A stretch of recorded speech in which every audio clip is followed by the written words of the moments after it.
démarrer complètement cette table ronde, nous allons entendre donc Raphaël Gerson de l'ADEME qui va nous faire une présentation en avant-première du rapport sur les innovations technologiques dans l'éolien, donc un rapport qui vient de sortir.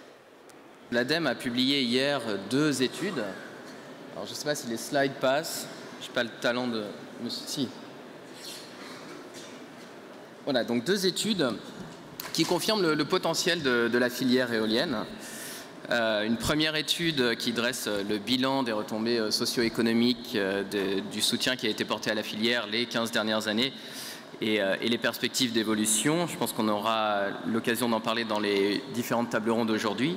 Et une deuxième étude qui porte sur les innovations technologiques porteuses de compétitivité. C'est cette étude que je vais vous résumer brièvement aujourd'hui.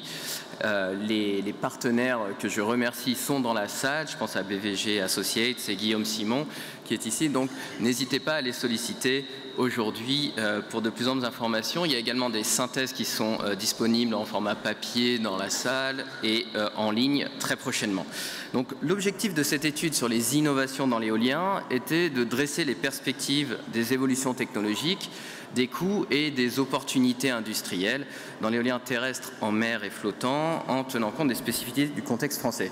Donc quels sont les principaux résultats?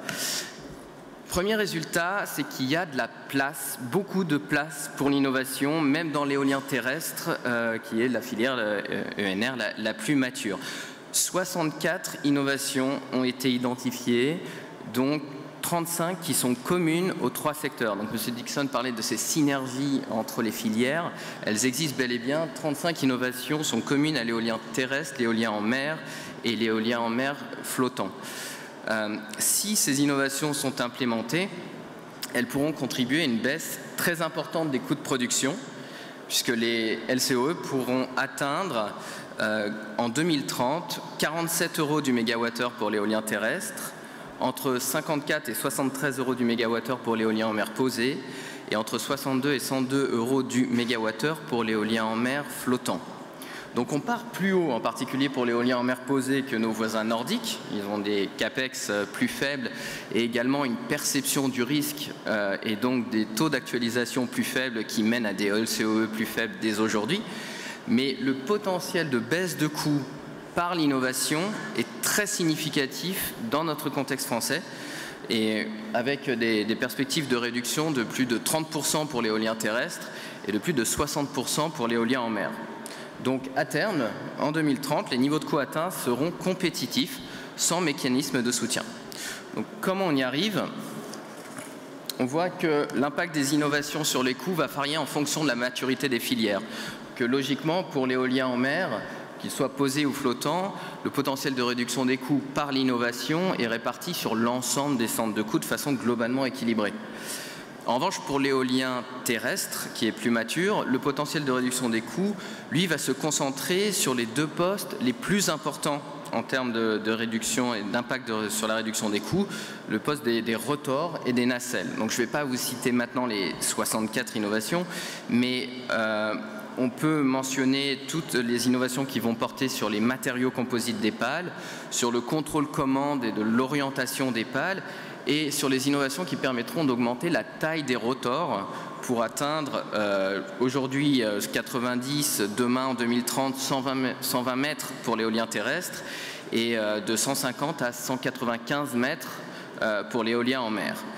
Il y a effectivement ces 3 innovations que je viens de citer sont communes aux 3 filières et puis après je pourrais vous en citer d'autres, notamment la modélisation des ressources et des conditions de la mer pour l'éolien en mer posé et puis toutes les innovations qui vont permettre l'amélioration sur les flotteurs et les amarres des éoliennes flottantes.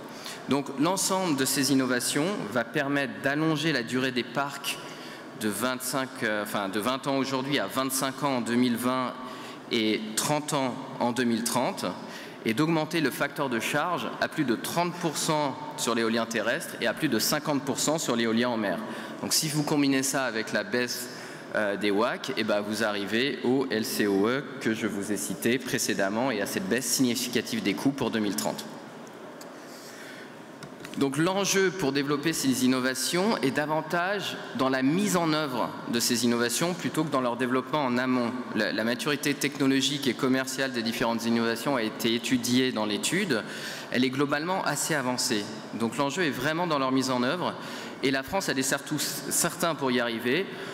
Des développeurs et des fournisseurs dynamiques, des grands projets industriels pour l'éolien en mer posé et des technologies prometteuses et bientôt en démonstration pour l'éolien en mer flottant. Donc pour transformer l'essai, il faudra 3 choses. Il faudra de la coopération, de la simplification et des financements pour développer et tester ces innovations. De la coopération avec de la coordination nationale de la R&D par une institution dédiée, de la collaboration entre les laboratoires, les PME et les grandes entreprises, et une coopération cross-filière, puisqu'on a vu qu'il y a vraiment des synergies entre l'éolien terrestre, l'éolien en mer et l'éolien flottant. Il faudra également de la simplification. La législation évolue dans le bon sens avec le dialogue concurrentiel, la concertation en amont et tous les articles en cours pour dérisquer les zones, notamment sur l'éolien en mer. Et il faudra des financements pour développer et tester ces innovations. Et pour financer et développer vos innovations, l'ADEME vous accompagne sur l'ensemble de la chaîne. À l'ADEME, on cofinance des thèses porteuses d'innovation dans l'éolien. On lance des appels à projets recherche et on subventionne les lauréats qui portent sur les innovations dans l'éolien. Et dans le cadre du programme des investissements d'avenir, nous avons des initiatives dédiées aux PME et également, bien sûr, vous les connaissez, des grands projets de démonstration industrielle comme les fermes pilotes éoliennes flottantes. Donc vous le voyez, l'ADEME est vraiment à vos côtés pour porter, développer et financer vos innovations, car c'est par l'innovation que la filière française pourra se différencier et asseoir sa position sur des marchés très compétitifs. Je vous remercie.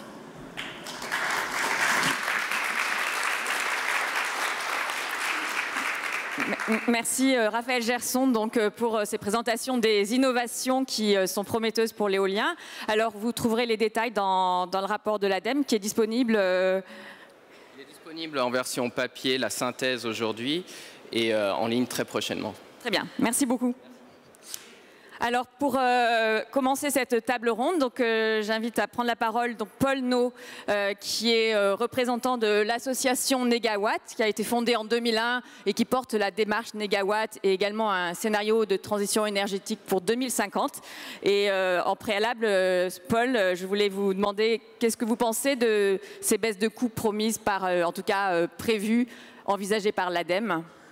Oui, bonjour. Donc moi, je confirme ces chiffres-là puisqu'on les rencontre dans d'autres pays. Donc des résultats d'appels d'offres qui ont été lancés en particulier au Royaume-Uni ou en Allemagne qui montrent ces prix-là, voire des prix même inférieurs à l'échelle de 2025. Donc ce sont des prix qui sont annoncés, des coûts qui sont annoncés, qui sont réalistes, voire même presque pessimistes, quoi. Réaliste, très bien. Alors ensuite, vous représentez l'association Négawatt. Est-ce que vous pouvez nous dire justement, dans le cadre de son scénario de transition énergétique, quelle est la place des énergies renouvelables pour 2050 et en particulier la place de l'éolien ?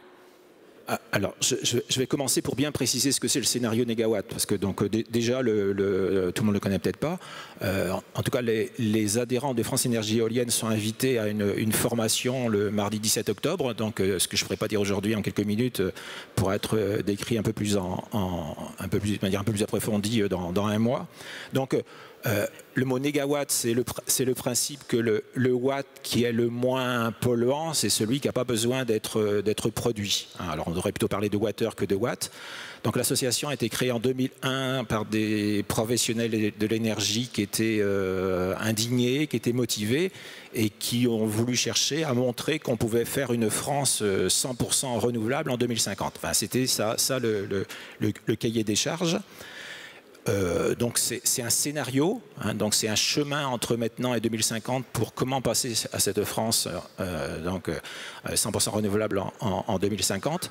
Et à la différence du travail de l'ADEME qui a fait un travail très approfondi sur la vision 2050 100% énergie renouvelable, le travail de l'ADEME c'est en 2050. Donc nous c'est un chemin entre maintenant et 2050. Nous, c'est un travail toutes énergies et pas uniquement électricité. Donc ça permet aussi des souplesses, ça permet aussi des synergies. Et on est parti des besoins, on est parti des besoins donc de chaleur, on est parti des besoins de mobilité et d'électricité. Donc on a remis les choses à plat. Et donc c'est un travail fin, très fin. Pour ceux que ça intéresse, il y a un tableur Excel qui fait plus d'1 million de cellules. Hein. Il y a eu des modélisations qui ont été faites heure par heure du système électrique pour savoir comment il pouvait encaisser tout ça.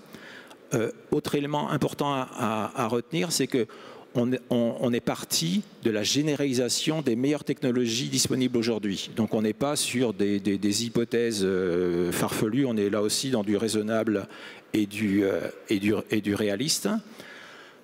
Un des éléments importants donc, de la démarche Négawatt, c'est le terme sobriété. Hein. Donc la sobriété, c'est la sobriété individuelle et c'est la sobriété collective. Donc la sobriété individuelle, c'est le comportement, mais il y a aussi toute une sobriété collective qui correspond à l'aménagement du territoire, qui correspond à l'aménagement de l'espace. Et donc ce sont des moyens très importants d'économie d'énergie. Hein. Donc on a été loin dans ce travail donc, de présentation. Et puis il y a l'efficacité énergétique, qu'on peut voir qui est des champs très importants. Si on regarde par exemple l'éclairage avec les LED, qui sont des solutions technologiques qui ont émergé. Donc, le scénario Négawatt, en 2050, on consomme 2 fois moins d'énergie finale que la France d'aujourd'hui. Donc on est dans quelque chose qui est sobre et efficace. Et la production des énergies renouvelables est multipliée par 3,4 pour couvrir 99,7% des besoins. Donc là, sur cette diapositive, donc, qui est concentrée sur les renouvelables électriques, on est avec, en 2050, 247 TWh d'éolien, contre 22 TWh aujourd'hui. En 2050, 53% de l'énergie électrique est éolienne. Dans le scénario ADEME, c'est 63%.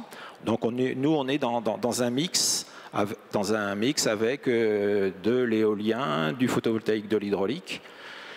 L'éolien, c'est vraiment pour nous le cœur de la transition énergétique, puisque c'est le premier moyen de production d'électricité, et c'est en termes d'énergie, c'est à égalité avec la biomasse solide.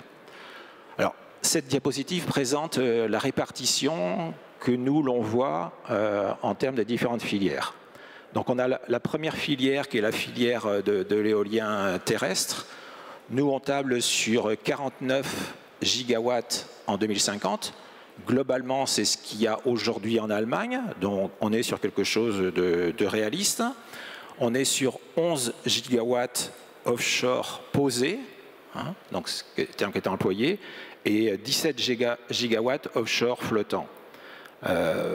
Quand on compare, les chiffres de l'ADEME sont beaucoup plus importants, hein, puisque nous, on a un total de 77 gigawatts, tant que l'ADEME a un total de 106 gigawatts. Nous le fait qu'on ait de la sobriété et de l'efficacité nous permet d'avoir moins besoin donc, de production d'énergie renouvelable, donc des productions moins importantes. On peut dire aussi, dans le côté réaliste de notre scénario, en 2050, nous avons 18 000 éoliennes sur Terre. Aujourd'hui, il y a 28 000 éoliennes en Allemagne. Donc on est dans quelque chose où on pense en termes d'acceptation sociale. Hein. Donc si on est uniquement sur ces aspects chiffrés, 18 000 éoliennes, c'est quelque chose qui est acceptable sur un tel territoire. Surtout qu'en général, on ne raisonne pas en termes d'éoliennes, mais on raisonne en termes de parcs. Donc ça veut dire 2000 ou 2500 parcs éoliens à répartir sur 70 ou 80 départements. Et donc, sur cette graphique, vous voyez qu'on fait la différence entre les éoliennes de ancienne génération terrestre et les éoliennes de nouvelle génération terrestre. Et donc, la diapositive suivante, c'est une diapositive un petit peu plus sophistiquée, qui montre le fait que les éoliennes sont maintenant surtoilées. Donc, c'est des données qui sont aux États-Unis. Ce qui est à retenir, c'est le graphique en sombre au milieu, où on voit qu'au début des années 2000, les éoliennes avaient donc des densités d'environ 400 watts par mètre carré. Hein, donc c'était le ratio entre la puissance de l'éolienne et la surface balayée par les éoliennes. Et aujourd'hui, en 2016, on est avec seulement 240 gigawatts. Donc c'est vraiment une évolution technologique, hein, ça fait partie des évolutions technologiques dont on parlait tout à l'heure, qui est inéluctable, avec des éoliennes qui sont de plus en plus grandes, avec une génératrice qui n'est pas obligatoirement plus importante. Donc ça permet des facteurs de charge plus élevés, ça permet moins d'intermittence, hein, c'est un terme qui n'est pas adapté, et ça permet de profiter de sites moins vantés et de vents plus faibles. Donc, globalement, notre scénario, pour donner l'esprit, c'est ce que je vous ai expliqué tout à l'heure, sobriété, efficacité renouvelable, et puis l'éolien, le premier moyen de production d'électricité. Très bien. Merci beaucoup, Paul No. Alors, je passe la parole maintenant à Patrick Decostre, donc, qui est président de la commission raccordement de France Énergie Éolienne et également donc, directeur général de Boralex France, qui est un producteur d'énergie renouvelable qui exploite plus de 550 mégawatts d'éolien en France. Monsieur Decostre, déjà, que pensez-vous des objectifs proposés par le Négawatt? Et puis ensuite, vous pourrez nous parler des objectifs que se fixe la filière éolienne. Mais, je vais répondre à la question en une fois. Les objectifs que présente Négawatt sont cohérents avec les objectifs de la filière, mais qui ne sont pas c'est pour la filière, c'est-à-dire ce sont les objectifs de la loi de transition énergétique. Quand on regarde 32% d'énergie renouvelable en 2030, qu'on traduit ça dans l'électricité, ça fait 40%, et quand on traduit ça en éolien, ça fait effectivement de 40 à 45 gigawatts installés en éolien terrestre. Effectivement, c'est intéressant le rapport avec l'Allemagne, il a déjà été fait 2 fois, on a vu tout à l'heure, ça ne fait que la puissance installée en Allemagne aujourd'hui, un petit peu moins, même puisqu'il y a 50 gigawatts, pour un pays qui a 54% de surface en plus. Donc la France, c'est pas du tout irréaliste d'avoir en 2030 la puissance installée, d'autant plus avec des éoliennes qui auront elles-mêmes une puissance unitaire plus importante. On aura moins d'éoliennes, on aura plus d'énergie et on aura autant de mégawatts. Alors comment on peut atteindre ces objectifs et quels sont les grands enjeux pour l'éolien aujourd'hui en France? Mais ce qu'on constate également de la présentation de l'ADEME et dans les présentations qu'il y a eu hier après-midi, c'est qu'on est dans une filière, il y a vraiment un changement. C'est-à-dire qu'aujourd'hui, l'évolution technologique rapide, la baisse des coûts, l'amélioration des nouvelles machines, mais aussi l'amélioration des machines existantes, c'est un point qui est très important parce qu'on travaille sur les courbes acoustiques, on travaille sur les courbes de puissance, on travaille sur la compatibilité, les enjeux avec l'avifaune, avec les chiroptères, permettent finalement de convertir d'autant plus d'énergie éolienne en électricité, ce qui est évidemment le but. Et donc, sur le système électrique en général, une chose qui change par rapport à ce qu'on avait il y a quelques années. Il y a quelques années, on parlait régulièrement des risques de coûts échoués quand on investissait dans le système électrique pour raccorder de l'éolien, pour faire des plans de raccordement. Aujourd'hui, cette question-là, elle n'existe pas. On sent très bien que si on développe le réseau, si on développe les outils, et on va en parler beaucoup après, pour intégrer plus d'éolien dans le réseau électrique, eh bien, les projets vont se faire. Il y a évidemment des sujets, je ne reviendrai pas là-dessus parce que ce n'est pas l'objet de la table ronde, d'autorisation. Les coûts qu'on met, et la référence de Paul disant dans d'autres pays, les coûts sont moindres, c'est parce qu'on arrive à mettre des éoliennes de grande dimension. En Allemagne aujourd'hui, vous le voyez dans l'observatoire que nous avons publié hier, la taille des éoliennes moyennes est beaucoup plus importante que ce qu'on a en France. C'est des sujets importants, ce n'est pas le sujet de la table ronde, mais je pense que c'est un sujet important. Donc nos enjeux pour la filière, aujourd'hui on est sur la ligne de la PPE pour 2018, on a certainement besoin de mesures de simplification, mais la technologie est là, elle est là en France, elle est là dans d'autres pays, pour être à 22 000 ou 26 000 mégawatts en 2023 et être aux objectifs de 2030. La PPE, la programmation pluriannuelle de l'électricité. Voilà, exactement. Il y a 2 sujets pour nous aujourd'hui.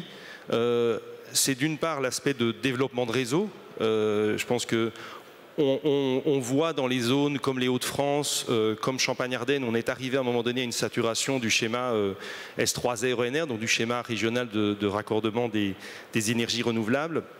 Ces schémas avaient pour but d'anticiper le raccordement et le développement. On s'est trouvé dans des situations, et c'est absolument pas du fait des opérateurs de réseau, des gestionnaires de réseau qui avaient prévenu l'État bien en amont du risque de saturation. À un moment donné, il faut justement ne pas avoir peur de ces investissements échoués que je mentionnais et avancer. Le S3R ENR de Hauts-de-France, c'est typique. RTE avait proposé un scénario à 3 gigawatts ou 4 gigawatts. La préfecture a décidé 3 gigawatts, on a à peu près 1 année et demie de retard. Ça, c'est un gros enjeu, parce qu'on sait que les gestionnaires de réseau rencontrent, comme nous, des difficultés pour obtenir des autorisations, pour passer des nouvelles lignes, c'est presque plus possible. On passe en ligne souterraine, on doit faire de nouveaux postes, donc tous ces enjeux-là sont des enjeux importants. Les S3R, les schémas de raccordement régionaux, c'est ça pour les énergies renouvelables? Il y a un autre sujet qui, je pense, a fort changé. Il y a quelques années, on était marginal dans le système électrique, donc l'impact de on vivait dans les marges du système électrique. L'impact de l'éolien n'était pas majeur et des autres énergies renouvelables non plus. Aujourd'hui, la collaboration, et on le voit depuis quelques années, avec les gestionnaires de réseau est beaucoup plus importante parce que on sent bien, on voit bien qu'à terme, notre impact sur le système électrique, tant en termes de sûreté du système que de marché, va être très important. Et donc, cette collaboration doit se poursuivre. Elle se fait, à mon sens, très bien. On le voit avec les participants à la table ronde aujourd'hui. Et je pense que ça, c'est un enjeu. Il y a plusieurs expérimentations également qui ont été faites en termes de participation au réglage de tension. Ça fait 2 étés qu'on fait des expérimentations sur ce sujet, tant avec RTE qu'avec Enedis. Je pense que c'est très important. La filière, moi je le vois dans la commission raccordement, les gens voient au-delà du poste de livraison. Avant, une fois que le poste de livraison était passé, c'était plus notre problème. Donc ça aussi, c'est un gros changement. Et je pense que ça montre aussi la maturité de notre filière. Les solutions techniques existent. Et je pense aussi que il faut regarder notre filière comme une possibilité, grâce à l'ensemble des prises de courant que nous avons tous sur le réseau électrique français, d'être un partenaire en termes de stockage ou d'autres outils de conversion de l'électricité de façon répartie sur le territoire, mais de façon centralisée en termes de gestion. Parce qu'un des grands concurrents de l'éolien, c'est le solaire domestique. Et un des grands concurrents du stockage, c'est la voiture électrique. Mais gérer le solaire domestique et la voiture électrique, ça demande de gérer quelque chose qui est chez le consommateur final. Je pense que c'est tout à fait différent que de gérer avec des entreprises centralisées qui ont des dispatchings, qui sont dans un secteur industriel. Vous le voyez, le secteur industriel est développé. Moi, j'invite vraiment notre filière et les gestionnaires de réseau à collaborer sur ces sujets-là, à planifier et à s'assurer que l'intégration se passe bien. Merci beaucoup pour toutes ces perspectives. Alors justement, comment ça se passe au niveau des réseaux et de l'intégration au réseau? Je passe la parole donc à Monsieur Philippe Montloubou. Donc vous êtes président du directoire d'Enedis depuis 2014 et vous êtes également président de l'association Think Smart Grid, donc les réseaux électriques intelligents. Alors Monsieur Montloubou, justement, que fait Enedis pour intégrer de plus en plus d'énergie renouvelable dans le réseau? D'abord, bonjour, et vous dire qu'à l'image de ce qui vient d'être évoqué, je me félicite d'être là aujourd'hui et également des conditions dans lesquelles nous travaillons avec F2E en particulier, mais plus généralement avec l'ensemble des acteurs, parce que je crois que tout ce qui a été dit ce matin consacre à l'évidence que nous sommes dans quelque chose qui est une transformation en profondeur, à la fois dans le système évidemment de production d'électricité, mais comme vient de l'évoquer M. Decostre à l'instant, plus profondément dans une mutation en profondeur également de l'ensemble de la société et de son appropriation des systèmes énergétiques et électriques en particulier. Moi j'ai coutume de dire, juste pour illustrer ce qui vient d'être dit, puis je reviendrai un peu plus concrètement sur les actions, j'ai coutume de dire que nos entreprises passent d'un système, d'une vision industrielle qui était plutôt celle du temps long et de la linéarité, qui est ce qui a caractérisé, je crois que le système électrique français, je dis ça sous contrôle de François Brotte, a plutôt de ce point de vue-là été une filière d'excellence dans ce domaine-là, est en train de passer dans des constantes de temps très courtes, un système industriel, on pourrait dire du temps réel et du systémique. Qu'est-ce que ça signifie? C'est que justement interviennent sur le réseau de transport comme d'électricité, des moyens de production qui sont décentralisés, délocalisés, avec plus ou moins d'intermittence dans leur production, et systémique parce que justement interviennent non seulement des moyens de production, mais la possibilité demain d'un développement massif du véhicule électrique. C'est une chose, elle aussi, qui est acquise et dont on attend simplement à quel moment la courbe va s'infléchir de manière plus importante, ou bien des flexibilités qu'offrent aujourd'hui les systèmes digitaux numériques, et tout ceci étant favorisé par, ça a été dit tout à l'heure, en particulier, par exemple, le développement du compteur Linky. Donc on est à la fois sur, je dirais, de l'immédiateté sur des mesures très concrètes, et je crois qu'avec la F2E, nous travaillons depuis maintenant quelques temps de manière très fructueuse et très concrète, et en même temps une mutation en profondeur des systèmes électriques vers, vous venez de le dire, des smart grids, en français dans le texte, un réseau électrique intelligent, c'est comme ça que cela se traduit, et qui est une dimension qui n'est pas seulement hexagonale, qui est très largement européenne et mondiale, et c'est à ce titre que, en tant que président de l'association dans laquelle les grands acteurs figurent, on en a d'ailleurs parlé avec la F2E récemment en termes de perspectives potentielles d'adhésion, mais que l'on a créé avec en particulier RTE tout particulièrement, l'idée étant justement que cette filière française s'installe dans un environnement mondial qui est en mutation très profonde et sur lequel les besoins s'expriment très concrètement aujourd'hui en termes d'apport, en termes d'attente, en termes d'innovation et en termes de business, disons les choses très concrètement. Alors, qu'est-ce que l'on fait? Il y a d'abord, je le dirais sur ces deux plans, le premier élément est justement d'abord sur les logiques d'immédiateté, c'est tout simple, ça a été dit plusieurs fois, c'est la logique déjà de raccordement. Cette question vient souvent et là-dessus, je crois que nous avons travaillé très concrètement à des aspects évidents, je dirais très électriques, que ce soit sur les câbles par exemple, où on travaille concrètement, que ce soit sur, y compris les mesures, la manière de raccorder, l'appel aux entreprises. Là, j'ai entendu ce matin à plusieurs reprises qu'on visait à travailler sur la simplification. Je crois que l'union fait la force et si on est capable, là aussi, je crois, de ensemble porter des mesures objectivement, potentiellement acceptable, c'est évident. Il y a évidemment un contexte national de sécurité et d'équilibre administratif qu'il convient de prendre en compte, mais il y a potentiellement des mesures que l'on peut porter, et je crois que quand les opérateurs de réseau et la F2E peuvent de manière conjointe apporter des suggestions, on voit qu'il y a une écoute, je crois aujourd'hui, politique, qui s'est fait jour, et ça, je crois que c'est un facteur potentiel avec lequel on peut compter. Après, il y a des aspects très pratiques, là aussi, qui sont ceux d'un travail en commun sur donner de la visibilité aux porteurs de projets. C'était une question qui, évidemment, très souvent est venue, sans remonter à des temps très anciens. Évidemment, quand des raccordements d'énergie importantes surviennent dans un environnement plus ou moins bien préparé, alors reconnaissons ensemble que les S3R ENR ont été malgré tout une vraie évolution. Il y a encore des questions qui peuvent se poser, mais c'est tout de même un élément très important. Et on trouve là donc un travail, je crois que l'on fait en commun, et sur lequel Enedis s'attache, tout comme avec nos amis d'RTE, à donner le maximum de visibilité en termes de capacité du réseau à pouvoir anticiper sur l'intégration ou non de projets. C'est essentiel parce que de la localisation ou du contexte, je dirais, géographique d'intégration, déjà dépendent une accélération ou non des projets des industriels, et évidemment, in fine, de leur business plan et de leur capacité à le porter dans les délais convenus. Donc, et là, je crois que nous travaillons véritablement avec F2E sur cette logique-là, et c'est aujourd'hui une réalité. Ce n'est pas une perspective, c'est aujourd'hui une réalité. De même, je l'ai dit, des raccordements plus rapides, plus économiques, plus performants. Là encore, et on va rejoindre également la question des smart grids, la capacité à pouvoir offrir, je dirais, une flexibilité sur le réseau, donc une gestion plus dynamique du réseau, je reviens au temps réel, permet d'adapter encore une fois la puissance de raccordement dans une logique économique bien comprise entre le producteur, porteur du projet, et le gestionnaire du réseau que nous sommes. Alors plus efficace, plus souple, ça veut dire quoi concrètement ?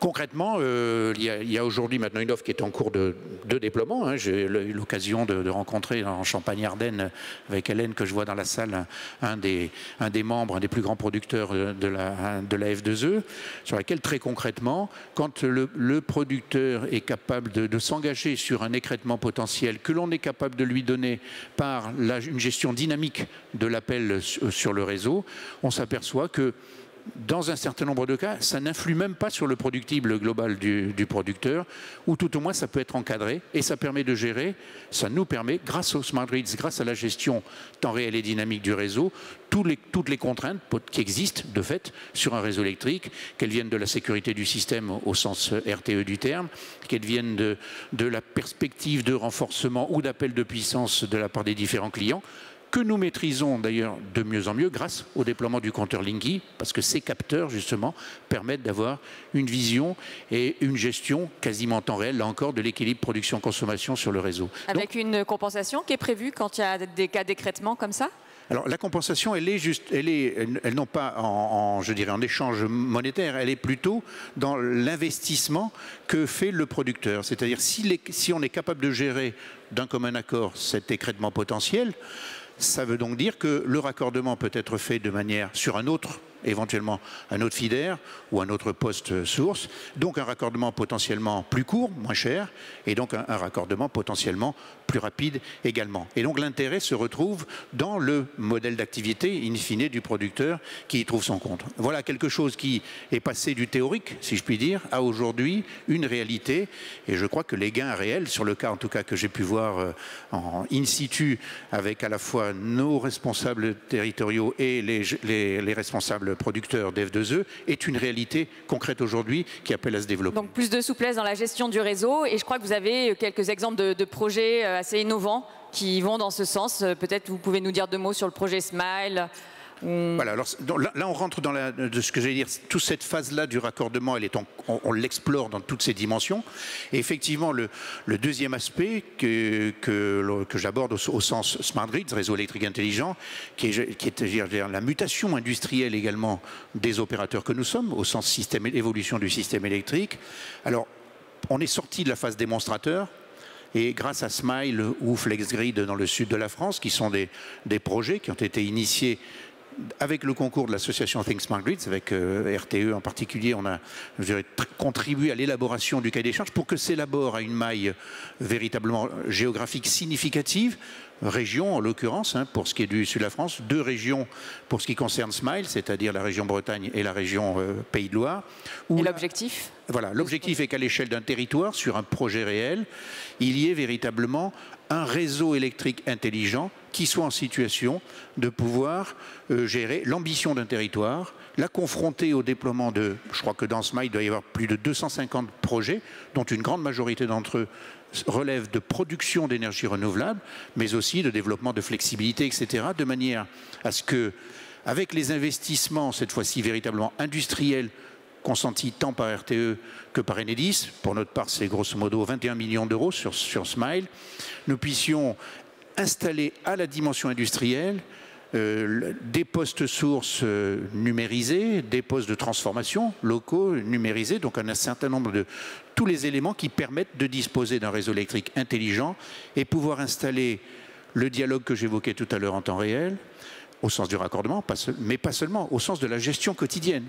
Parce que ce qu'il faut voir, c'est que quand vous installez massivement un grand nombre de productions d'éoliennes, la mutation qui s'opère, c'est que ne serait-ce que quand un réseau, ça se maintient, ça s'entretient. C'est vrai d'ailleurs comme pour les outils de production d'énergie.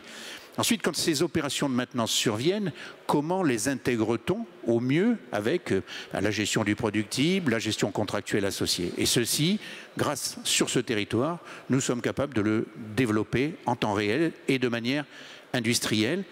C'est en même temps une formidable vitrine, je dirais, pour le savoir-faire français que d'être capable de l'intégrer entre les différents acteurs. Et donc ça rejoint sur ce que vous évoquiez sur l'association, Think Smart Grids, parce que c'est bien là que se concrétise la capacité des acteurs français, tout au moins qui opèrent en France, on va le dire comme ça, pour éviter d'être pas trop nationaliste, mais tout au moins de la filière française qui s'exprime, de développer aujourd'hui un vrai savoir-faire. Parce que cette question, je l'ai dit tout à l'heure, et je terminerai mon propos là-dessus, elle est mondiale, et le savoir-faire français est extraordinaire en la matière. Nous travaillons grâce à l'association Think Smart Grid sur des projets, que ce soit en Inde, que ce soit en Afrique, où l'intégration des énergies renouvelables est la question qui se pose par rapport à des infrastructures qui n'ont pas forcément le niveau d'adaptation, de résilience ou tout simplement de mode d'opération suffisant pour les intégrer avec tous les bénéfices qui sont attendus, des bénéfices qui sont je dirais, sonnant et trébuchant, au sens coût, en termes de temps, en termes de capacité, d'attractivité de ces réseaux pour des investisseurs ou pour des grandes causes qui visent, en particulier pour eux, à s'installer globalement dans une transition écologique mondiale. Merci Monsieur Bonloubou, donc pour Enedis, le gestionnaire de réseau de transport, pardon, le gestionnaire de réseau de distribution d'électricité. Et justement, je vais passer la parole à François Brotte. Donc, Monsieur Brotte, vous êtes président du directoire de RTE, donc le réseau de transport d'électricité. Et je crois qu'on vous connaît bien dans le monde de l'éolien, puisque vous étiez à l'origine de la loi Brotte, qui avait permis, je crois, en 2013, de supprimer les ZDE, les zones de développement de l'éolien, et la règle des 5 mâts. Alors, Monsieur Brotte, donc là, on vient d'entendre parler d'intégration au réseau. Et vous, au niveau du réseau de transport, comment on peut équilibrer, arriver à maintenir l'équilibrage du réseau en injectant plus d'énergie renouvelable? Bon, merci de rappeler mes faits de guerre. Ça m'a valu quelques manifestations dans des précédents colloques. Donc, c'est loin tout ça. Hein, non, simplement, merci de rappeler que le gestionnaire de réseau de transport, il est chargé de l'équilibre entre l'offre et la demande. Il n'y a que lui qui a cette responsabilité-là. Ce n'est pas la plus facile à exercer. Merci d'ailleurs à Negawatt de le rappeler, parce que ça veut dire que votre réflexion porte bien sur l'ensemble du système, y compris la dimension temps réel. Et merci à nos amis producteurs d'éolien d'être en co-responsabilité par rapport au système aujourd'hui. C'est normal que dans une phase de démarrage, ça ne soit pas la préoccupation première, mais je dois dire qu'aujourd'hui, à la fois avec le réseau de distribution et la production éolienne, on a un dialogue très constructif parce qu'on est tous dans le même match. Et je voudrais revenir sur le propos de notre ami européen tout à l'heure. Nous sommes tous européens, mais il faut faire attention quand on fait des exposés à vraiment servir toute la cause. Alors je vais vous expliquer rapidement. Parce que j'étais embêté parce que vous avez fait une présentation et mon régulateur préféré était là. Et donc je vois bien ce qui peut tirer de la présentation que vous avez faite. Vous n'avez pas peint l'Irlande en vert. Voilà. Sur votre carte. Or, nous avons actuellement un projet, j'ai signé un accord avec mon homologue irlandais à Bruxelles, de liaison, une interconnexion de 550 km qui s'appelle Celtic, entre l'Irlande et la France, sur la base d'un développement un peu forcé, un peu volontariste de l'éolien. Quand vous présentez cette carte devant le régulateur français pour dire non, l'Irlande n'est pas en vert, lui il va me dire hey, ton interconnexion, c'est bon, hein, c'est même pas la peine d'y penser. Donc voilà, je le dis juste qu'il ne faut pas être que dans une approche nationale, parce que ce qui fait la solution pour l'éolien, et ça n'est peut-être pas dit dans votre exposé, c'est le réseau de transport. Parce que sans réseau de transport en Europe, il n'y a pas de maillage possible pour les parcs éoliens. Donc il n'y a pas possibilité pour les parcs éoliens de vendre leurs électrons. S'ils les vendent que dans le village où les parcs sont installés, ils ne vont pas en tirer grand-chose. Il n'y a pas d'ambition possible de diminution de l'intermittence, parce que plus il y a du foisonnement de parcs, évidemment, moins il y a l'intermittence. Donc c'est un des atouts des réseaux. Et donc nous sommes définitivement mariés pour longtemps entre les réseaux de transport et de distribution et les productions éoliennes. Donc il ne faut pas le perdre de vue, y compris à l'échelle internationale. Et vous savez que l'heure a multiplié les interconnexions en Europe. Donc peut-être faut-il, je me permets cette remarque, hein, dans l'exposé que vous ferez la prochaine fois, intégrer cette dimension interconnexion pour être sûr qu'on ne rate pas une marche, surtout quand on le fait devant un régulateur qui a une autorité absolue sur ce qu'on peut dépenser ou pas dépenser. Voilà, j'espère, monsieur Jean-François, que vous ne nous en voudrez pas, mais au moins ça me permet d'être cohérent avec ce que je présente comme dossier chez le régulateur. Vous voyez ce que je veux dire? Alors après, la co-responsabilité, c'est effectivement partenaire du système. Ça veut dire aussi une chose, et je signale au monde éolien, qu'il faut jouer collectif. Il faut jouer collectif. Si chaque opérateur veut régler son problème de raccordement à lui tout seul dans son coin sans s'inscrire dans une démarche de mutualisation technique qui est collective, et malheureusement il y a quelques décisions qui ont été prises récemment au Cordis qui ne vont pas dans le bon sens, si on tue la mutualisation, c'est-à-dire l'optimisation économique et technique pour le raccordement des parcs éoliens, qu'ils soient terrestres ou offshore, on va significativement augmenter les coûts. On va aussi augmenter les emmerdements. Parce que ça veut dire que plus de raccordements, moins mutualisés, c'est encore plus de recours. On en a déjà assez comme ça, c'est pas forcément utile d'en rajouter. Donc je dis, il faut absolument que l'interprofession de l'éolien fasse en sorte qu'il n'y ait pas des acteurs chez vous qui jouent leur partition à eux tout seuls sans tenir compte du petit camarade. Voilà, c'est pas facile, hein, nous sommes dans un monde bien sûr d'égoïsme échevelé, enfin échevelé pour moi c'est trop tard, mais en réalité ce comportement-là, moi je le dénonce parce que je le vois venir. Je le vois venir comme un élément qui va ralentir ce dont on n'a pas besoin de ralentir, parce que franchement, on met trop de temps à faire des parcs, mais il y a ça qui est en train de naître et de poindre, et je pense que c'est votre boulot à la FEE, peut-être en liaison avec le CER, je pense que vous parlez et que c'est bien, de veiller au grain pour que justement, il n'y ait pas de distorsion sur ce plan-là. Après, bien sûr, on investit, nous, au niveau du gestionnaire de transport, on a dégagé avec les S3R ENR 27 gigawatts. Bon, c'est-à-dire qu'on a doublé la mise pour les ENR depuis le début des S3R ENR. C'est à peu près l'équivalent de ce qu'on avait déployé déjà pour l'hydrolien historique, donc c'est pas mal. On a investi 450 millions d'euros, voire un peu plus, parce qu'on me dit, je ne sais pas trop à quoi ça se rapporte, d'ailleurs 1,7 milliard qui contribue également. Donc on a mis le paquet pour faire des choses. Vous avez payé votre part, votre quote-part, pour utiliser un gros mot, hein. Alors c'est toujours trop cher. La quote-part, c'est un truc compliqué, parce qu'en plus, quand vous mariez les S3R ENR, je parle sous le contrôle du régulateur, mais tu connais ça aussi, Philippe, il y a parfois des moyennes qui ne se font pas à l'avantage de certaines anciennes régions. Donc c'est un petit peu compliqué. On a du côté des Hauts-de-France en ce moment des débats assez douloureux, hein, parce que c'est x10, voire x20.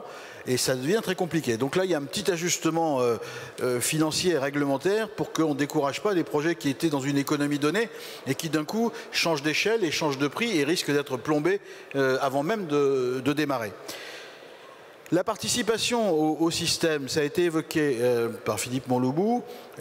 On est en dialogue permanent, y compris pour de l'écrêtement utile, pour que, effectivement, soit parce qu'on a une congestion dans une région donnée, soit parce que, en termes de capacité pour le réglage équilibre offre-demande en amont, on vous demande, parce que vous êtes parmi les plus flexibles, de prendre votre part de l'effort, moyennant rémunération, bien évidemment. Et ce dialogue est parfaitement construit, ouvert. Enfin, moi, je me réjouis que ça marche. De notre côté, et là, je veux aussi remercier le régulateur, je le pousse un peu là. Hein. On a deux exemples d'efforts pour mieux vous accueillir et pour vous être plus agréable. Le premier, c'est l'ensemble des capteurs qu'on met partout avec nos postes nouvelle génération, où puisqu'on maîtrise en amont la puissance, la vitesse et la localisation du vent, on peut ouvrir les vannes de nos réseaux et gagner 30% de transit. Bon, ça, on le fait, on l'installe, c'est concret.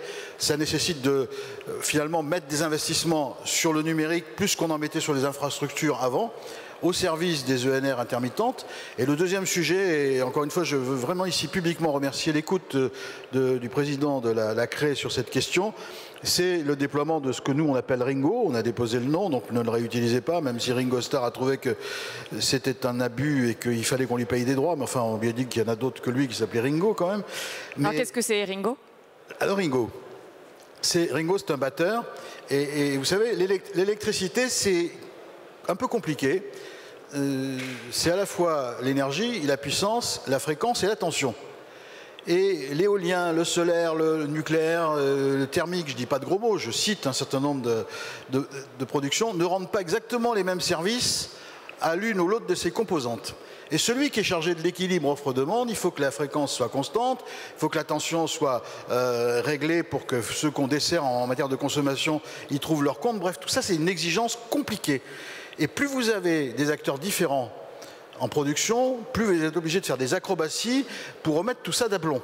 Quelle acrobatie vous avez faite? Pardon? Quelle acrobatie vous avez faite avec Ringo? On en fait tous les jours, madame, toutes les secondes, et on a 4 secondes pour éviter le bazar 365 jours par an. Ringo, c'est quoi? C'est cette idée que quand on a un pic de production éolien, c'est un nouveau sport, les pics de production. On connaissait bien les pics de consommation, mais quand le vent souffle très fort à un endroit, on récupère des masses d'électrons qu'on ne sait pas forcément où écouler parce que la demande n'est pas là. Or, on est dans une approche énergie fatale qui fait qu'on doit recevoir sur le réseau, en les accueillant poliment, l'ensemble de ces électrons. Alors, on est bien obligé d'essayer de trouver des astuces pour que le réseau ne s'écroule pas. Parce que le réseau peut s'écrouler à cause d'un pic de consommation ou à cause d'un pic de production. Donc c'est un nouveau risque. Ceux qui produisent s'en foutent un peu. Hein. En gros, ils se disent c'est le problème des gestionnaires de réseau. Bon, apparemment, ils avaient l'air de dire que justement maintenant, ils commencent à en prendre conscience de ce qui se passe derrière le poste. Les plus responsables chez eux sont les plus coopérants et ont compris l'intérêt qu'ils avaient à coopérer, parce que si ça s'écroule, ça ne marchera pas et ça coûtera très cher pour le rétablir. Donc qu'est-ce qu'on a mis en place? C'est qu'on met en place un système où on va stocker le trop-plein.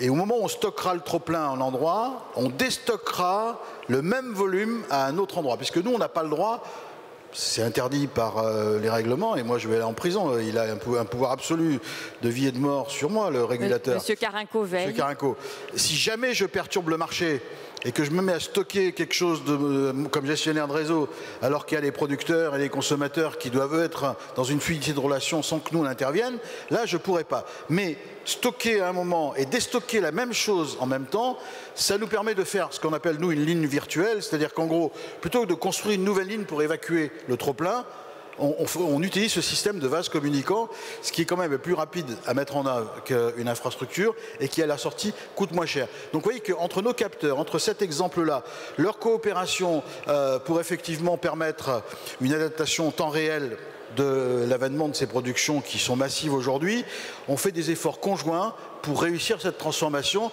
à l'échelle nationale et européenne. Donc avec du stockage. Merci beaucoup. Merci beaucoup, donc Monsieur Brotte, et je vais justement passer la parole au régulateur, donc Monsieur Jean-François Carinco. Donc vous êtes président de la commission de régulation de l'énergie. Vous avez été nommé en début d'année, février 2017. Donc la CRE, qui est donc l'autorité administrative, hein, qui est indépendante et qui est chargée donc de veiller au bon fonctionnement des marchés de l'électricité et du gaz en France. Alors déjà, Monsieur Carinco, qu'est-ce que vous pensez de ces différentes innovations qui nous ont été présentées à travers le projet Ringo pour l'équilibrage ou les projets mis en place aussi par Enedis pour l'intégration au réseau des énergies renouvelables? Bonjour. D'abord, je pense que c'est bien qu'on soit ensemble. Comme l'a dit François, je le traduis d'une autre manière, le sujet n'est pas que le volume de production, n'est pas que le prix de soutien, mais j'y reviendrai. C'est aussi la fréquence, la tension, le réseau, le foisonnement, la sécurité. Et dans ce monde énergétique qui, objectivement, du fait des évolutions technologiques, du fait des évolutions sociologiques, est de plus en plus une vaste entropie, il importe que nous soyons de temps en temps ensemble. Le régulateur, qu'on dit parfois le gendarme de l'énergie, n'était pas vraiment sa vocation. Je préfère qu'il soit le lieu de la désentropie où on essaye de tous se dire la vérité. Et la vérité, elle est toujours plus complexe que ce qu'on entend. Il n'y a pas de solution simple à des problèmes complexes. Il n'y a que des solutions complexes à des problèmes complexes. Quel est le sujet de l'éolien? C'est d'abord, je suis beaucoup moins, j'allais dire optimiste, parce que je partage l'idée que moins on consomme, moins on a d'empreinte écologique. Mais je ne crois pas à vos chiffres. Je le dis, les calculs que je vois, qu'on me fait, ne laissent pas penser qu'on y arrivera facilement. Peut-être qu'on y arrivera, mais je ne crois pas que ça soit facile. On reste à 450, 500 TWh de production en France, on en exporte 10%, mais c'est une évolution souhaitable, c'est la première évolution. La deuxième évolution, elle est européenne. François Brotte l'a bien dit, on arrivera d'autant plus facilement à diminuer notre empreinte écologique que nos réseaux seront performants entre tous les pays producteurs qui produisent de manière différente avec un foisonnement positif. Ça veut dire aussi les sujets de stockage que seul RTE a évoqué in fine, mais ce sont des vrais sujets. Stockage ou centralisé sur les réseaux, sur chaque éolienne, sur chaque... Le sujet est encore ouvert. Et je pense qu'en matière de stockage, moi qui suis plus âgé que beaucoup déjà, on en est encore à qu'on appelait ça là, avant Internet, là, tu sais, au Minitel face à l'Internet. On en est vraiment au début du début et on va voir ce qui se passe avec les voitures électriques, etc. C'est ça ma première réflexion. L'innovation qui ne casse pas la sécurité de notre système. Aujourd'hui, l'objectif que nous atteignons, c'est 3 heures de coupure par an et par client.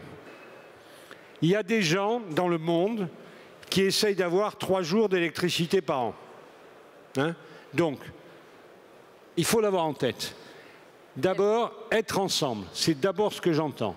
2, la force de l'innovation, c'est ensemble que nous la contrôlerons, que nous l'orienterons. Après, en tant que régulateur... Alors, qu'est-ce que vous pouvez faire, justement, en tant que régulateur? C'est d'abord favoriser ces innovations. C'est d'abord essayer de dire la vérité. La vérité, c'est aussi la maîtrise des coûts. J'entends, on a même trouvé du 34 € le mégawattheure, je crois, au Mexique, là, il n'y a pas très longtemps. Hein. C'est tendanciellement. Hein. Il n'empêche que le tendanciel sur l'éolien à terre, il reste encore à 70 à peu près. Hein. On n'est pas encore tombé. Voilà. Et sur l'éolien en mer, j'en parle pas, ça me fâche. Mais nous en parlerons cet après-midi, il y a pas mal de choses à raconter. Alors, je ne sais pas quels chiffres seront, mais à mon avis, ils seront loin de la vérité.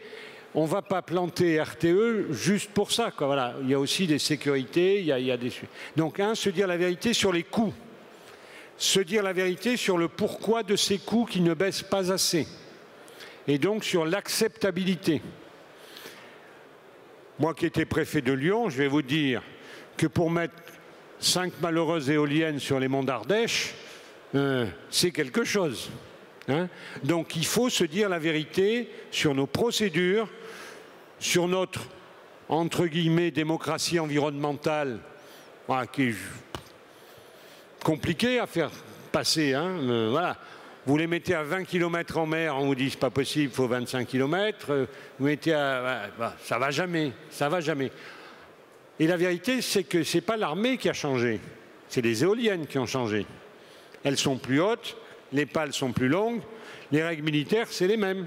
Donc on a ce sujet du coût, ce sujet de l'acceptabilité et de nos procédures juridiques, ce sujet de nos procédures d'appel d'offres, hein, où on ne peut pas évoluer au cours du temps. C'est ça que peut faire le régulateur. Après, j'applique les règles, j'essaye de faire ça. Mais au-delà des règles, au-delà de la fixation des prix, le régulateur veut être sur ce sujet essentiel des renouvelables. Et parmi les renouvelables, l'essentiel est aussi, avec le photovoltaïque, l'éolien. Après, c'est plus lointain. Hein, les voitures qui vous restituent l'énergie, les voitures électriques, ça arrivera. Enfin, en 2060.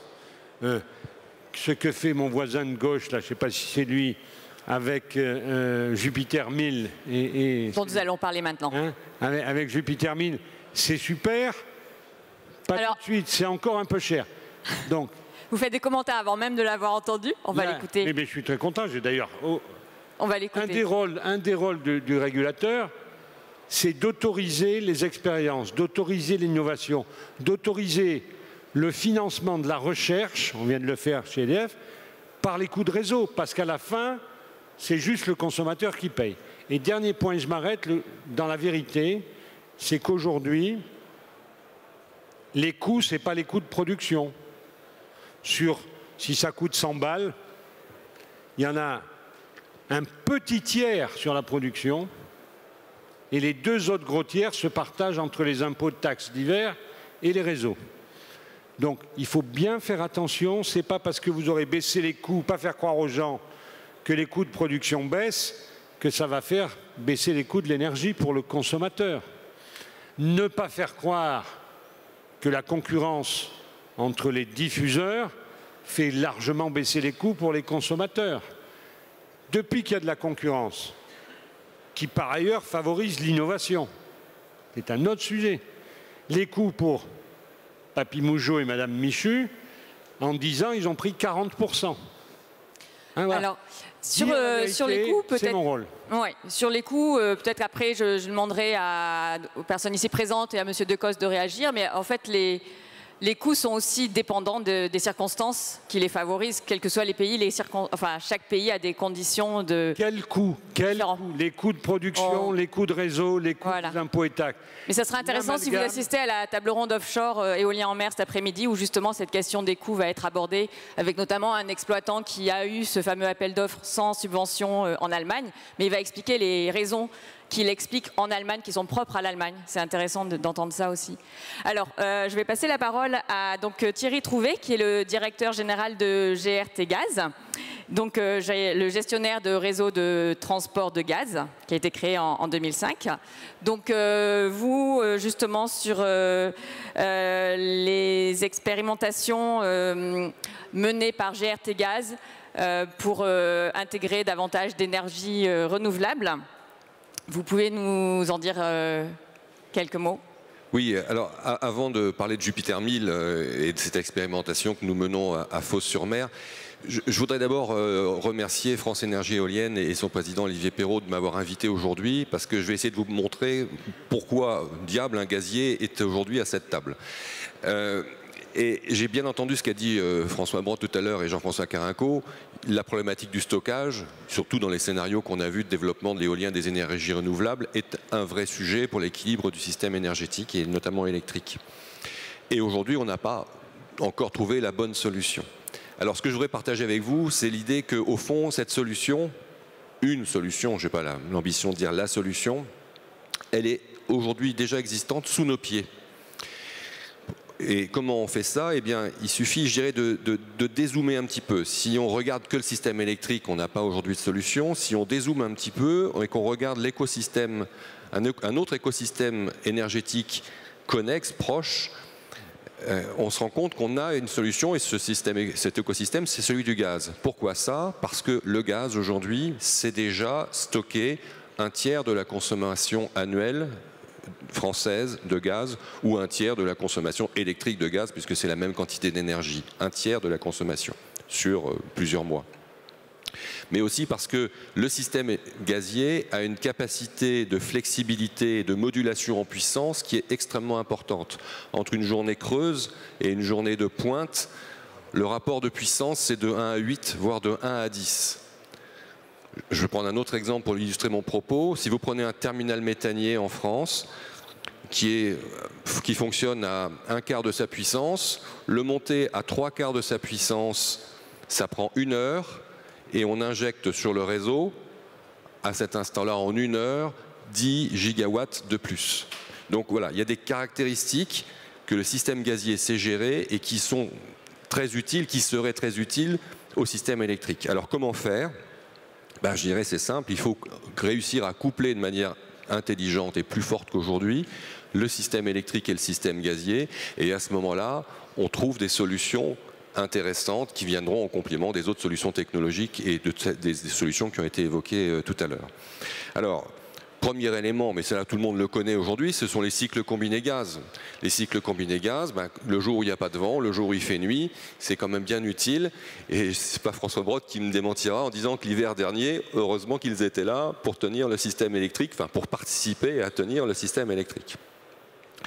Mais au-delà de ça, le développement auquel j'aspire, ce qu'on voit dans certains pays, de chauffage hybride, c'est-à-dire de chauffage électrique en base et chauffage au gaz en pointe dans les maisons, dans les appartements, c'est aussi quelque chose qui nous permettrait de coupler davantage le fonctionnement du système électrique du système gazier et d'aller chercher en pointe ce système gazier qui sait être extrêmement flexible et stocker de grandes quantités d'énergie. Enfin, le troisième élément, c'est le power to gas, et donc je vais venir effectivement à Jupiter 1000. Donc le power to gas, c'est quoi? C'est dire à un instant donné, quand on a un excédent d'électricité qui ne correspond pas à la production, si on n'a pas la batterie magique qu'on n'a pas encore trouvée, qu'est-ce qu'on peut faire? Eh bien, on peut faire une électrolyse de cette électricité, donc une électrolyse de l'eau avec cette électricité, et on va produire de l'hydrogène. Donc là, je vais décrire ce qu'on est en train de faire actuellement à Fos-sur-Mer. Donc, cette électrolyse va produire de l'hydrogène. Cet hydrogène, on va en faire deux choses. Première chose, on va l'injecter directement sur le réseau de gaz, sur le réseau de transport de gaz, en mélange avec le gaz naturel. Et puis, on va en faire une deuxième chose. On va capter sur une cheminée d'usine à côté de notre installation à Fos-sur-Mer du CO2. Ce CO2, on va le mélanger avec l'hydrogène de manière à faire de l'eau, ce n'est pas l'objectif, et du méthane. Et donc ce méthane, qui est le même gaz que le gaz naturel, on va le mélanger de nouveau avec le gaz naturel pour l'injecter sur le réseau de transport de gaz. Où est-ce que nous en sommes aujourd'hui? Donc, nous en sommes à la fabrication des différentes briques technologiques. Donc c'est un pilote, on va tester un certain nombre de briques technologiques et on va tester aussi le modèle économique, puisque c'est une des questions évidemment qui se pose sur cette technologie. J'ai oublié de dire, mais c'est important, que c'est un projet que nous menons notamment donc, dans un consortium industriel avec notamment RTE, et c'est extrêmement précieux d'avoir RTE qui participe et qui est à bord, et on est soutenu par le régulateur, comme le président tout à l'heure l'a dit, et c'est extrêmement important. Donc on en est à fabriquer les différents modules. On va commencer les travaux sur le terrain dans les semaines qui viennent avec une première pierre qui devrait être posée au mois de novembre prochain, et les premiers mètres cubes de gaz qui devraient être injectés sur le réseau d'ici la fin de l'année 2018, donc la fin de l'année prochaine. Voilà. Alors, ce projet, ça n'est qu'un des projets de Power2Gas. Il y a beaucoup de projets en Europe de Power2Gas, quelques-uns en France, mais beaucoup en Europe. Je voudrais citer un autre projet que je trouve intéressant, qui fonctionne de manière industrielle depuis maintenant au moins 3 ans, qui est un projet de Audi, donc le constructeur automobile Audi, qui à Werlte a ouvert il y a 3 ans une usine qui produit à partir d'électricité éolienne. Alors j'ai oublié de dire que l'électricité à Fos-sur-Mer viendrait aussi des éoliennes de la CNR qui sont toutes proches, via le réseau de transport d'électricité. Donc à partir d'électricité éolienne, va produire du méthane, donc du méthane de synthèse. Et ce méthane est injecté sur le réseau allemand de gaz. Et Audi, pourquoi le constructeur automobile? Il faut boucler la boucle. Audi, quand il vend ses voitures à gaz, les Audi A3, G-Tron, A4, A3 et A5, il donne à ses clients une carte de carburant. Et avec cette carte, les clients les automobilistes vont dans des stations-service faire le plein de gaz, et par un jeu de certificats, ils ont l'assurance que le gaz qu'ils mettent dans leur réservoir provient de l'électricité éolienne à travers cette usine que Audi exploite et qu'il a construite. Voilà. C'est pour dire que le Power2Gas est une famille de solutions, qu'on peut utiliser l'hydrogène pur, on peut l'injecter potentiellement sur un réseau, on peut l'utiliser pour du transport, on peut en faire du méthane, on peut le mélanger avec du méthane. Voilà, il y a toute une gamme de solutions. Il y a au moins une trentaine de projets aujourd'hui en Europe qui sont en construction ou qui fonctionnent. À partir d'énergie renouvelable ? Pardon, à partir d'énergie renouvelable, c'est bien l'objectif. Sinon, on ne le ferait pas, ça n'aurait pas d'intérêt. Et qui explorent ces différents business models et les différentes technologies. Très bien, merci beaucoup donc, pour cette explication.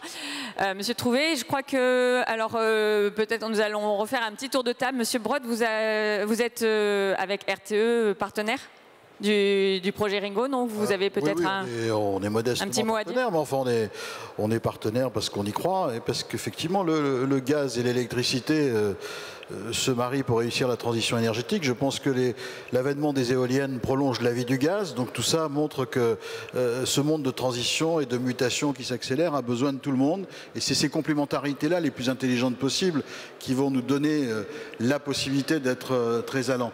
Je voulais faire une remarque un peu décalée. Il va croire que je lui en veux, notre ami anglais. Mais vous l'avez rappelé tout à l'heure, historiquement, on ne peut pas me reprocher de ne pas être à l'écoute de la montée en puissance des éoliennes. Je voudrais le dire un peu solennellement, sous le contrôle d'un ancien préfet de région, plusieurs régions d'ailleurs, je vous déconseille fortement d'être frontal sur la question des radars. La France porte pour l'Europe l'ensemble des OPEX militaires à l'international. Le travail qui a été fait dans la loi de transition énergétique a ouvert des portes réglementaires. Il faut discuter, les choses ne sont pas fermées, mais frontal, ça veut dire l'échec. Voilà, je serai très court sur le sujet, je ne veux pas polémiquer, mais parce que je sens qu'il y a un appel un peu à être offensif là-dessus. Le pire peut être l'allié du meilleur dans ces moments-là. Alors merci pour ce conseil. Donc en fait, on voit bien avec toutes ces interventions que vous justement vous appelez de vos voeux de faire les choses ensemble. Et là, vous êtes là ensemble, les réseaux de transport, réseaux de distribution, le gendarme de l'énergie, le réseau de gaz, les producteurs d'énergie éolienne et ceux qui voient dans le futur à 2050. Qu'est-ce qu'on peut faire tous ensemble justement pour encore plus accélérer l'essor des renouvelables et aussi notamment du stockage, puisqu'on voit que c'est l'un des enjeux d'avenir. Peut-être Monsieur Carinco, un mot là-dessus? Oui, merci de faire cette conclusion sur « on le fait ensemble ». Je l'ai dit, les problèmes sont très complexes. Alors nous, à notre petit niveau, j'essaye d'installer ce que j'appelle un comité de prospective où on va, avec 30 personnes choisies qui acceptent d'être ensemble, définir des thèmes et travailler pour sortir des délivrables qui posent des questions ensemble, qui fournissent des pistes de solutions ensemble. Après, le Parlement, le gouvernement, les industriels, les consommateurs ont leur choix à faire. Mais que nous tâtions l'avenir ensemble, que nous pesions le réalisme des solutions ensemble, ça c'est très important. Je fais cet appel pour que tout le monde participe à ça. Le monde change, soit on le réinvente, soit on se soumet. Je suis pour qu'on le réinvente avec un immense espoir, c'est qu'on diminue notre empreinte écologique sur la planète. Donc la création d'un comité de prospective, voilà, piloté par la Creux, et par un comité de pilotage, je veux dire, moi je prête mes locaux. Qui réunit les différents acteurs. Une trentaine d'intervenants choisis, on ne peut pas y mettre tout le monde, et puis qui va se démultiplier selon les sujets pour qu'ensemble on invente des solutions. Inventer, ça veut dire aussi que la parole soit libre. Voilà, ils se sont engueulés un peu tous les deux, c'est bien, il faut que la parole soit libre, sinon ça ne marche pas. On n'inventera pas notre avenir énergétique. Avec un autre appel, c'est le regard européen. Je le dis, il y a le foisonnement des réseaux, ça crée des problèmes complexes, il y a les interconnexions, mais la vérité, elle est là aussi. Essayons d'éviter nos petits replis sur soi. Tout seul, personne n'a jamais raison, jamais. Alors je passe la parole peut-être à Patrick Decostre, donc représentant de France Énergie Éolienne. Qu'est-ce que vous pensez de tout ce qui vient d'être dit ? Je vais rebondir sur ce que vient de dire Jean-François Caranco et vous faire une offre de service. Évidemment, France Énergie Éolienne et qui représentent 15 000 emplois et la filière éolienne, un tas d'innovations, un tas d'idées, est tout à fait volontaire à participer à votre comité prospectif et on en serait très heureux si vous nous appeliez pour ça. On a énormément d'idées, on le voit dans le développement du solaire. Le développement de l'éolien au début en France, il y avait une question de ressources humaines. Il n'y avait pas beaucoup de monde, on avait beaucoup d'Allemands, de Danois qui venaient développer. Quand le solaire est arrivé, les gens ont switché ou ont commencé à travailler dans les deux domaines. Quand je parlais du stockage tout à l'heure,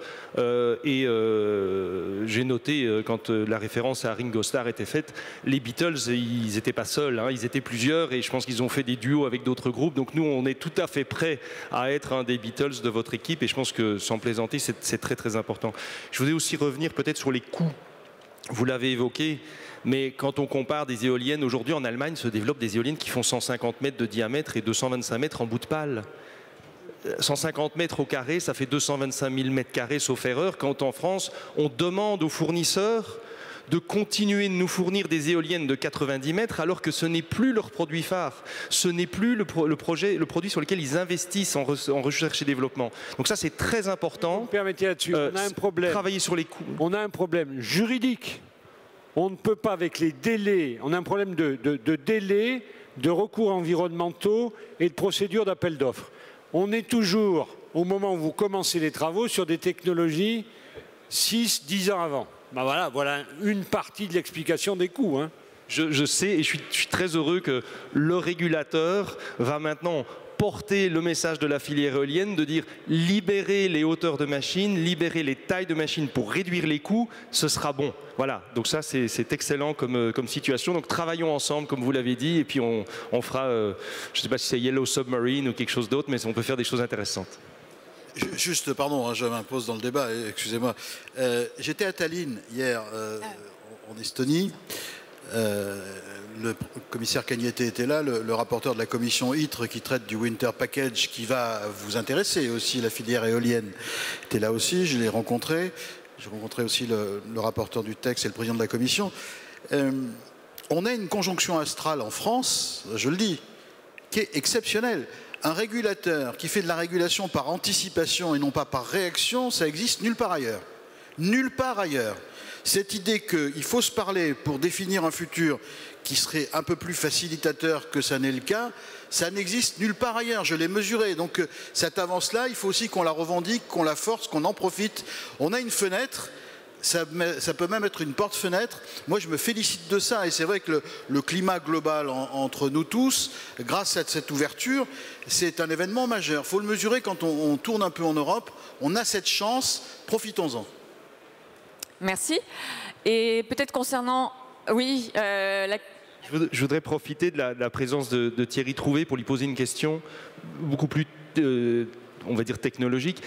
Quand est-ce que vous voyez arriver des petites installations d'électrolyse qui nous permettront, à nous, opérateurs éoliens qui gérons des sites de 12 MW ou de 18 MW, rarement plus, d'avoir notre... Parce que le stockage d'hydrogène, c'est assez complexe parce que ça devient tout de suite Céveso, ça a tout de suite des risques. Et j'ai cru comprendre que injecter dans le réseau, dans votre réseau, c'était plus simple en termes d'autorisation. Quand est-ce qu'on aura... on atteint ça? C'est une question difficile parce qu'au fond, ce pilote de Jupiter 1000 que nous allons mettre en service l'année prochaine, son objectif, c'est justement à la fois de tester différentes briques technologiques et de tester les modèles économiques, y compris la valeur des services systèmes que ce genre d'installation peut rendre au service électrique, d'où l'intérêt de la collaboration avec RTE. Donc, on s'est donné 3 ans autour de ce pilote pour essayer de répondre à cette question. Il faut être honnête, aujourd'hui, les économiques n'y sont pas, le président l'a dit, ça me prendra un petit peu de temps pour qu'on arrive à avoir des coûts qui soient acceptables. Donc, il y a encore du travail, mais il y a beaucoup de, comme je l'ai dit, il y a beaucoup de bouillonnement. Puisque j'ai la parole, si je peux juste dire quelque chose un peu sous forme de questions à partager avec mes collègues, et que j'ai l'intention d'apporter au comité de prospective de la Creux, c'est le constat suivant. J'ai l'impression quand même qu'on va vers un avenir dans lequel l'énergie va coûter de moins en moins cher, que ce soit l'énergie éolienne, l'énergie photovoltaïque. La part production, l'énergie. En revanche, ce qui va avoir de plus en plus de valeur, c'est d'être sûr que quand on appuie sur le bouton, on a l'énergie, c'est-à-dire la puissance. Et ce qui aura aussi de plus en plus de valeur, c'est les solutions qui vont permettre de combler les variations ou de consommation ou de production qui sont importantes, c'est-à-dire la flexibilité. Or, j'observe qu'aujourd'hui, en Europe, le modèle de marché est un modèle de marché fondé sur un marché de l'énergie uniquement. La puissance n'a pas de valeur, la flexibilité n'a pas de valeur. Alors un petit peu avec le marché de capacité que RTE a mis en place, mais si on réfléchit en matière de prospective, je pense qu'il va falloir évoluer et faire évoluer notre modèle de marché européen en électricité comme en gaz vers un marché qui valorise de plus en plus la puissance et sa dérivée, la flexibilité. Merci beaucoup. J'ai dit à Tallinn hier devant 1000 personnes et il y avait 12 ministres et toute la commission, il faudrait un market design de la tension, un market design de la fréquence, un market design de la puissance et un market design de l'énergie. Voilà. Alors, en fait, on va prendre encore 5 minutes. Comme on a commencé en retard, on va quand même prendre 5 minutes pour prendre 1 ou 2 questions. Voilà, si certaines personnes ont 1 ou 2 questions à poser à un des intervenants ici présents, vous pouvez lever la main et il y aura peut-être un micro qui peut circuler. Y a-t-il des questions dans la salle ? Non, à poser au régulateur, au RTE, à Enedis? Apparemment non. Bon. Ah, très bien, une personne ici. La personne qui est là. Oui, Jean-Michel Janin, Société d'économie mixte Côte d'Or Énergie. Une question pour Monsieur No. Paul No de Négawatt et Abyss. Est-ce que dans Négawatt, vous avez réussi à intégrer, comment vous l'intégrez, comment vous prenez en compte l'ensemble des automobiles électriques à 2040 ou 2050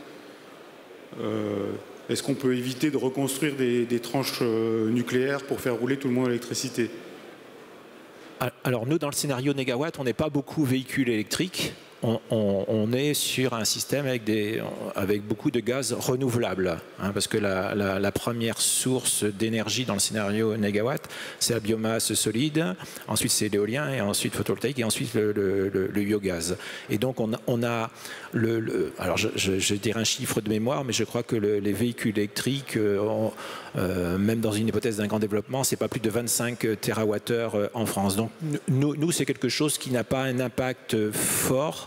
Donc on l'intègre dans le scénario négawatt, mais plutôt les véhicules électriques pour des transports urbains. Mais on n'est pas dans un développement massif parce qu'on privilégie donc des véhicules à gaz renouvelable qui sont aussi des moteurs thermiques et qui signifie une transformation moindre du système, je dirais, tout autour de l'industrie automobile. Merci. Est-ce que quelqu'un d'autre a réfléchi à une question à poser? Voilà, le monsieur ici, et puis... Oui, bonjour, Philippe Loiseau, Boralex. Je voulais savoir, on parle de stockage comme un élément très important pour la régulation. On parle aussi de construction de nouvelles installations en termes de power to gas ou stockage d'hydrogène. Pourquoi est-ce qu'on n'envisage pas plus aujourd'hui d'utiliser des installations existantes comme les barrages, faire du stockage avec, quand il y a une trop grande puissance générée par de l'éolien ou du solaire, utiliser les barrages comme stockage et restituer l'énergie plus tard quand on en a besoin. Monsieur Carinco de la Creux. Les études sur le stockage par les barrages sont faites. Elles existent. Première idée. Deuxième idée, on doit se préparer à avoir un peu moins d'eau. Regardez les comptes de la CNR en ce moment. Voilà, je vais pas faire de... Il n'y a pas d'eau. Voilà, donc ce qu'on peut mouliner baisse. Donc ça existe, c'est cher et il n'y a pas beaucoup de sites. Mais ce que je voulais vous dire, c'est qu'il y a aussi deux sujets dont on n'a pas parlé. On a dit, on produit, on stocke. Et moi, je voudrais mettre en avant les idées d'effacement et d'interruptibilité sur lesquelles nos trois gestionnaires de réseau travaillent beaucoup. L'effacement avec un métier nouveau qui n'est pas encore correctement pris en compte, c'est les agrégateurs d'effacement. Et avec un gros débat qu'on a à avoir avec la Commission dans le cadre du 4e paquet, où je le dis, il me semble qu'ils n'ont pas compris comment ça marchait. Alors c'est un peu compliqué, mais aujourd'hui on produit, on stocke, on efface, et je mets l'interruptibilité en même temps que l'effacement, ça fait déjà 3 moyens de produire, dont 2 sont peut-être plus vertueux que les autres. Merci. Une ultime question. S'il y en a? Non? Ok. Donc, écoutez, je vous remercie beaucoup pour toutes ces interventions dont je retiens le faire ensemble, les innovations, le développement du stockage, l'équilibrage du réseau et cette volonté d'aller vers l'avant. Merci pour votre présence.